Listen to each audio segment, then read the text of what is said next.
ختم نبوت کا عنوان وہ عنوان ہے جس کے بغیر ہمارا ایمان مکمل نہیں ہو سکتا۔ جس طریقے سے آپ صلی اللہ علیہ وسلم سے محبت کیے بغیر ہمارا ایمان مکمل نہیں ہو سکتا، اسی طریقے سے آپ صلی اللہ علیہ وسلم پر ختم نبوت کو تسلیم کیے بغیر ہمارا ایمان مکمل نہیں۔ تو آئیے ختم نبوت کے عنوان پر تقریر پیش کرنے کے لیے میں محمد زاہد متعلم عربی چہارم کو دعوت دیتا ہوں کہ وہ آئیں اور تقریر پیش کریں۔ السلام علیکم ورحمۃ اللہ وبرکاتہ۔ الحمد للہ رب العالمین والصلاة والسلام على سید الانبیاء والمرسلین وعلى آلہ واصحابہ اجمعین، اما بعد فاعوذ باللہ من الشیطان الرجیم، بسم اللہ الرحمن الرحیم۔ ما كان محمد أبا أحد من رجالكم ولكن رسول الله وخاتم النبيين وكان الله بكل شيء عليما۔ وقال تعالى في موضع آخر: اليوم أكملت لكم دينكم وأتممت عليكم نعمتي ورضيت لكم الإسلام دينا۔ وقال تعالى في موضع آخر: إن الدين عند الله الإسلام۔ صدق الله العظيم۔ وقال النبي صلى الله عليه وسلم: إنه سيكون في أمتي كذابون 30 كلهم يزعم أنه نبي وأنا خاتم النبيين لا نبي بعدي، أو كما قال عليه الصلاة والسلام۔ کتاب فطرت کے سرے ورق پر جو نام احمد رقم نہ ہوتا، کتاب فطرت کے سرے ورق پر جو نام احمد رقم نہ ہوتا، تو نقش ہستی ابھر نہ سکتا، وجود لوح و قلم نہ ہوتا۔ یہ محفلیں کن فکا نہ ہوتی جو وہ امام امم نہ ہوتا، یہ محفلیں کن فکا نہ ہوتی جو وہ امام امم نہ ہوتا۔ زمین نہ ہوتی، فلک نہ ہوتا، عرب نہ ہوتا، عجم نہ ہوتا۔ قابل قدر معزز سامعین، آپ سبھی حضرات جانتے ہیں کہ اللہ تعالیٰ نے انسان کو پیدا کیا اور پیدا کر کے یوں ہی چھوڑ نہ دیا، بلکہ اس کی رشد و ہدایت کے لیے کم و بیش 1,24,000 انبیاء علیہم السلام کو بھیجا، اور یہ سلسلہ حضرت آدم علیہ السلام سے شروع ہوا اور امام الانبیاء خاتم النبیین والمرسلین پر ختم ہوا۔ اللہ تعالیٰ نے ختم نبوت کا تاج محمد الرسول اللہ صلی اللہ علیہ وسلم کے سر پر رکھا، اور رہتی دنیا تک کے لوگوں کو بتا دیا کہ اب نبوت کا سلسلہ ختم، اب قیامت تک کوئی نیا نبی نہیں آ سکتا۔ محترم حضرات، نبوت کا سلسلہ حضرت آدم علیہ السلام سے شروع ہوا، اور یکے بعد دیگر نبی آتے رہے، اور ایک ہی وقت میں کئی نبی ہوتے تھے۔ حضرت زکریا بھی ہوتے تھے، یحییٰ بھی ہوتے تھے، موسیٰ بھی ہوتے تھے، ہارون بھی ہوتے تھے، داؤد بھی ہوتے تھے، سلیمان بھی ہوتے تھے، یعقوب بھی ہوتے تھے، یوسف بھی ہوتے تھے، ابراہیم بھی ہوتے تھے، اسماعیل بھی ہوتے تھے۔ اس کے علاوہ یکے بعد دیگر نبی آتے رہے، اور کسی کی نبوت میں کوئی فرق نہیں آتا تھا۔ ایسا کیوں؟ اس کی 4 وجہیں ہیں۔ نمبر 1، کسی خاص قوم میں جس میں اس سے پہلے پیغمبر نہیں آیا، یا پیغمبر کا پیغام اس قوم تک نہیں پہنچا۔ نمبر 2، پہلے پیغمبر کی تعلیم بھلا دی گئی ہو، یا اس میں ایسا تغیر کر دیا گیا ہو کہ اب اصل تعلیم کا پتہ لگانا ممکن نہ رہا ہو۔ نمبر 3، پہلے پیغمبر کے ذریعے مکمل تعلیم اور ہدایت لوگوں کو نہ ملی ہو، اور دین کی تکمیل کے لیے اور پیغمبر کی ضرورت ہو۔ نمبر 4، ایک پیغمبر کی مدد کے لیے اور پیغمبر کی ضرورت ہو۔ یہ 4 وجہیں اور یہ صورتیں تھیں جس کی ضرورت پڑتی رہی، لیکن جب باری آئی امام الانبیاء خاتم النبیین والمرسلین کی، تو یہ وجہیں ختم، یہ صورتیں ختم۔ قرآن اعلان کرتا ہے: ما كان محمد ابا احد من رجالکم ولكن رسول اللہ وخاتم النبیین۔ قرآن اعلان کرتا ہے: الیوم اکملت لکم دینکم وَأَتْمَمْتُ عَلَيْكُمْ نِعْمَتِي وَرَضِيتُ لَكُمُ الْإِسْلَامَ دِينًا۔ قرآن اعلان کرتا ہے ان الدین عند اللہ الاسلام۔ اب نبوت کا سلسلہ مکمل، اب نبوت کی عمارت مکمل، اب دین اسلام کامل و مکمل، اب اللہ کی نعمت مکمل، اب اللہ کے نزدیک پسندیدہ دین دین اسلام ہے۔ اسی پر ایمان لانے سے ایمان کامل و مکمل ہوتا ہے۔ اس میں کوئی تعویل کرے اور اس میں کوئی قسمیں نکالے، اس کا ایمان نامکمل ہے۔ محترم حضرات، تمام مسلمانوں کا یہ اجماعی اور اتفاقی عقیدہ ہے کہ آپ صلی اللہ علیہ وسلم کے بعد کوئی نبی پیدا نہیں ہو سکتا ہے۔ قرآن و حدیث کا فیصلہ ہے، تمام صحابہ کرام کا اجماع اور فیصلہ ہے کہ آپ صلی اللہ علیہ وسلم خاتم النبیین والمرسلین ہیں۔ نبوت کی عالی شان عمارت آپ کے آنے سے کامل و مکمل ہو گئی۔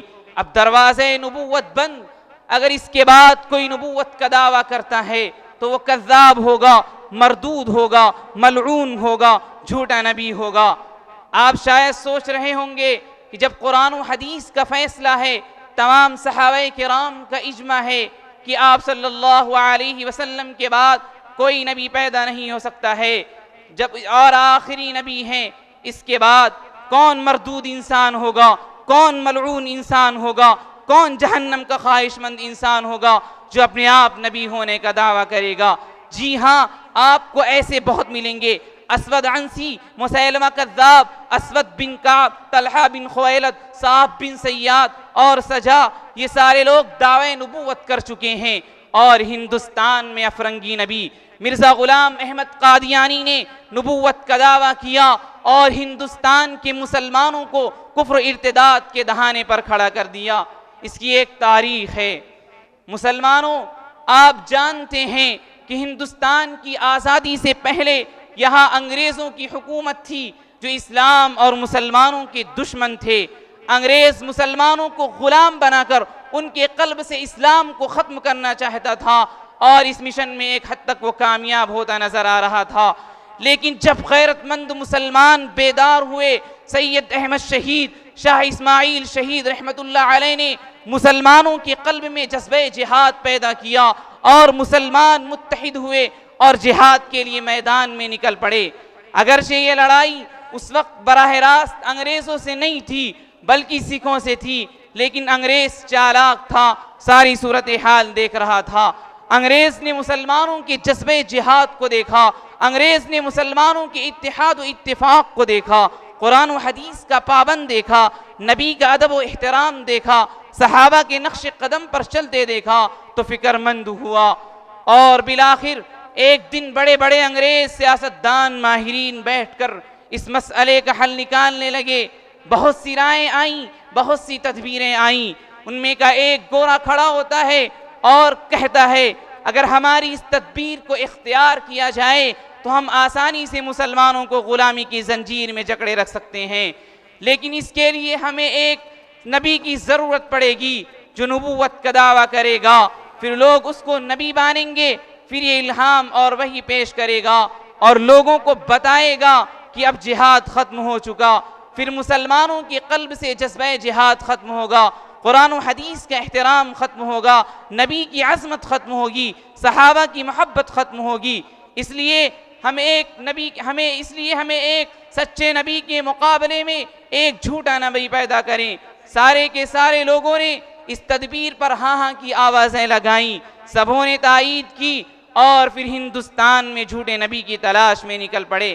یہ باتیں ہم اپنی طرف سے نہیں کہہ رہے ہیں بلکہ انگریز خود لکھتا ہے کہ ہم نے جھوٹے نبی کی تلاش میں ہندوستان کی گلی گلی، گاؤں گاؤں، شہر شہر کا چکر لگایا، لیکن کوئی نہیں ملا جو نبوت کے دعوے کے لیے تیار ہو۔ کوئی مسلمان اس کام میں ہمارا ساتھ دینے کے لیے تیار نہیں ہوا۔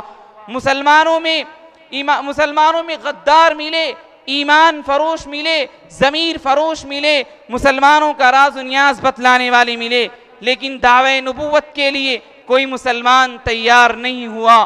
جس کے پاس ہم گئے وہ یہی جواب دیتا، جناب دعوے نبوت تو دور کی بات ہے، جب اس کے بارے میں سوچتا ہوں تو کپ کپی آتی ہے، کلیجہ منہ کو آتا ہے، کیونکہ نبوت کا مقام بڑا اونچا مقام ہے، اس کا انتخاب من جانب اللہ ہوتا ہے، کسی انسان کی طاقت نہیں کہ وہ کسی کو نبی بنا دے یا کوئی اپنے آپ نبی بن جائے۔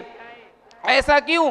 اس لیے کہ قرآن اعلان کرتا ہے اللہ یستفی من الملائکۃ رسلا ومن الناس۔